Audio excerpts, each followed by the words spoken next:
Hi everyone, welcome back to the Property Finance Podcast, and today we're going to sort of carry on our series of frequently asked questions, although we're going to do it a little bit differently today.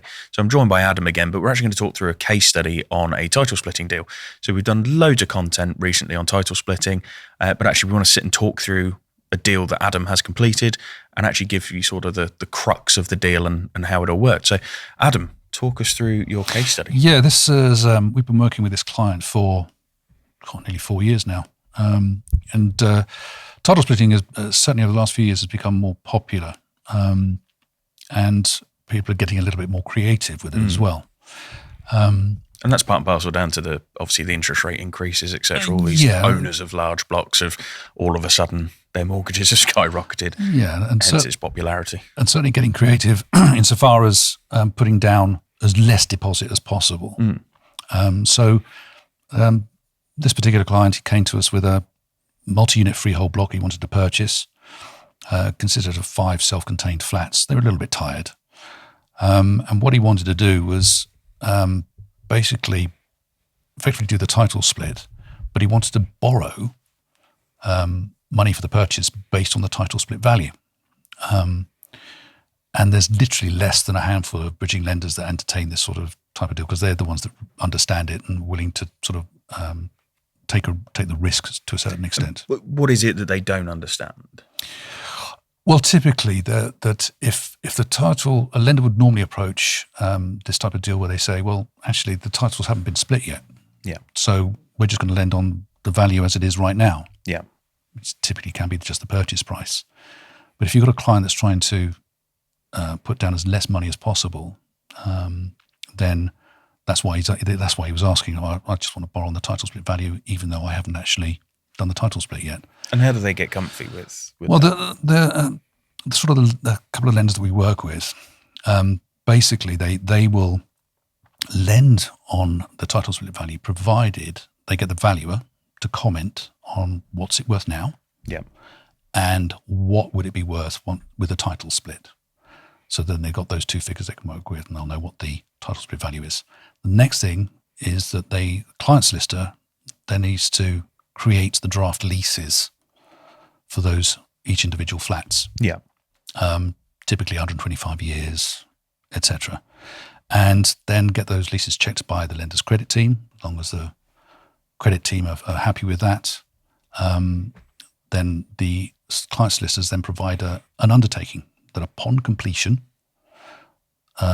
those leases will get sent to the land registry for registration. And provided they have that, they will then lend against the title split value for the purchase, which is exactly what we've done on a fair few occasions. And this particular example was more interesting because the client, the property investor, wanted to also carry out some refurb to the 5 flats. As I said, they were pretty tired. So you wanted double bubble, essentially. You wanted to increase the value by, or not. Exactly that. So it came down to the fact that when the lender instructed the valuer, they asked the valuer to come up with 3 different figures. 1, what's it worth now? 2, what's it worth with a title split? 3, what's it worth with a title split after the refurbishment had taken place? Yeah. So in this particular instance, the purchase price was £375,000. The valuer confirmed that with the title split, it would be worth about £547,000. Right. So quite significant. And this is where this isn't value add. I think I always say this on every single discussion I have about title split, but that difference between those two values, you're not actually adding any value. You're essentially just unlocking what they're worth as individual flats. You're not adding any value. It's just a case of the valuer saying, well, actually as a block, they're going to be worth less because only an investor would purchase them, etc. But individually they're worth. Yeah. And you know, it all depends on the valuer's approach, the area, etc. And do they stack up? That's why, you know, it's important. And this particular client is very good with his due diligence. He will look at local comparables, etc. Well, this wasn't his first one, was it, at all? No, he's quite prolific. And so what we did was we approached the bridging lender on this particular case. And as I said, they agreed to lend a facility to enable him to purchase. And I think that after it was a gross loan of about 410,000. Once they deducted their interest, retained the interest and the fees, the client was left with 353,000 to then go towards the purchase. Yeah, so just shy of 22 grand under the purchase price, which is very little. Effectively, he only needed to put down 7 or 8% deposit. He only needed very little. Yeah, little over £21,500 as a deposit.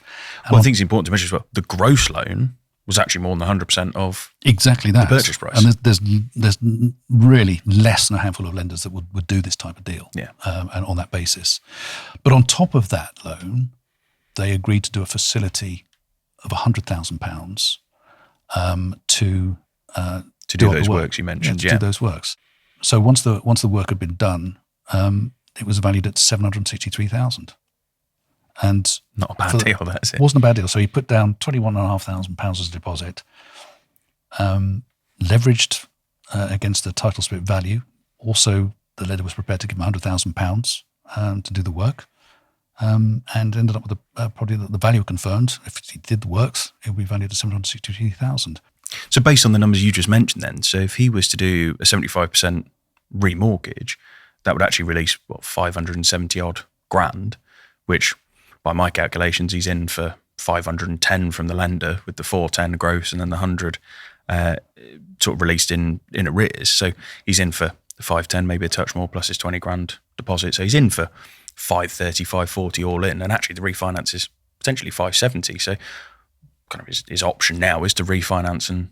Which he did. He remortgaged. I mean, he did we saw the pictures of the work that he did. The lender was very happy with it. And he remortgaged out and cleared the bridging facility. It's now sitting in his portfolio, earning quite a decent income. And he's raised probably 30, 40 grand on top as well. Yeah. So he's actually all money out plus a bit as well. He did very well on that particular project. I was going to say that deal on its own sounds phenomenal. So I think that gives a really good example of how title splitting, when done correctly and finding a deal that stacks nicely, how effective that sort of product can be. Yeah. Amazing. Thank you very much. Thank you very much to everyone who's watched and listened. Catch you on the next one.